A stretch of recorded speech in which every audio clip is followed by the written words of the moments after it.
Good evening, folks. Friday night. This is David Benjamin on Last Chance Radio.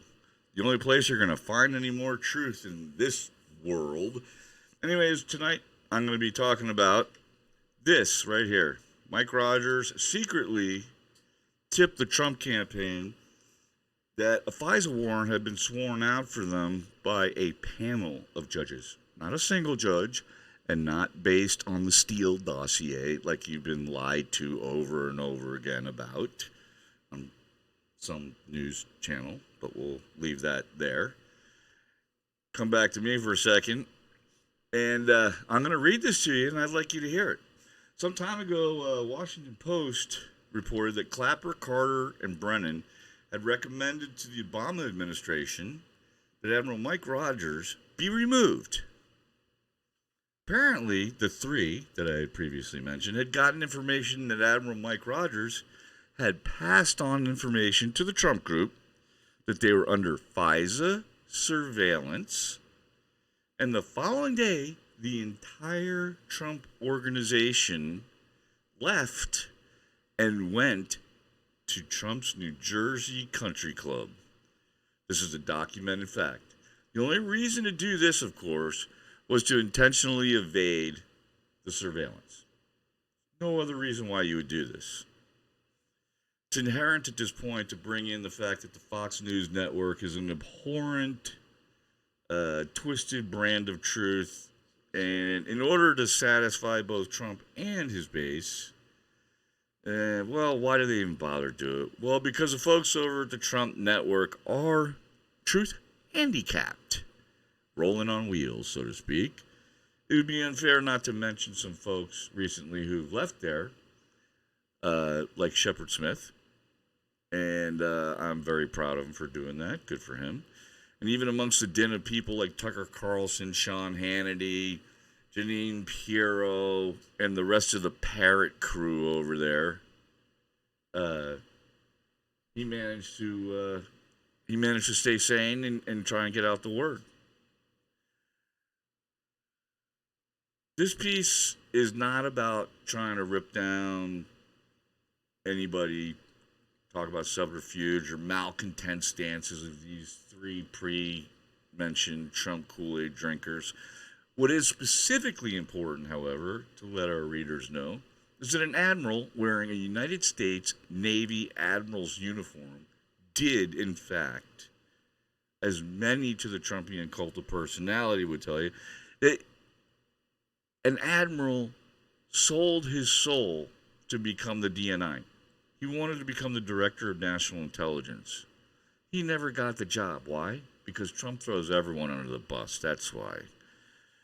But here's the deal. Ask any Navy career officer, and you'll hear the same thing. This was a sellout to get his final job. Instead of a six-figure retirement salary, how about a seven-figure?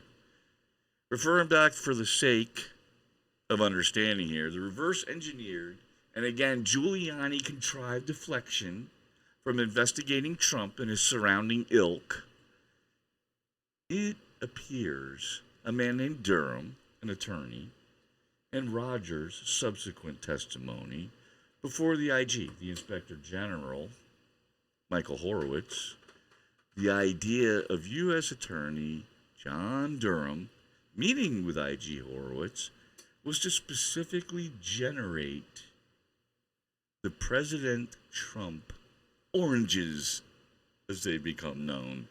All kidding aside, he meant to say the origins, but we know that that's difficult. In any event, unauthorized political spying on the Trump campaign never happened, but Durham is attempting to build a case that the Steele dossier led to the FISA warrants that resulted in Trump Tower being surveilled. Now, this is nonsense. The conspiracy theory basically goes from Brennan and Strzok, their assessment that they had made in October of 2016, use of a foreign intel service agent's dossier to enable the surveillance. That's what they tried to tell you was the truth, but that's not the truth. The facts are as follows. Though the IG did find anomalies in the documents seeking such surveillance, they were never utilized in the actual seeking and eventual acceptance by the judge and actually a panel of judges to go forward with the Trump FISA warrant. Quite simply, this dossier was not necessary in order to get over the overriding facts that did result in the FISA warrant, which is a bunch of GRU military agencies being in proximity to the Trump campaign. Attorney Durham was not going to allow the Steele dossier to get in the way of the facts, however, and put out multiple released memos citing the dossier as one of the main facets of why the FISA warrant was granted. This is wholly untrue and demonstrates the simple fact that Mr. Durham was brought in as a political hitman, smear artist, just like Giuliani, on behalf of the Trump administration. Based on the coming 2020 election and taking into account that this administration fully intends to allow the GRU to once again try to influence an election, we as a population had better start getting wise about how to spot these people. They will start with dividing and conquering.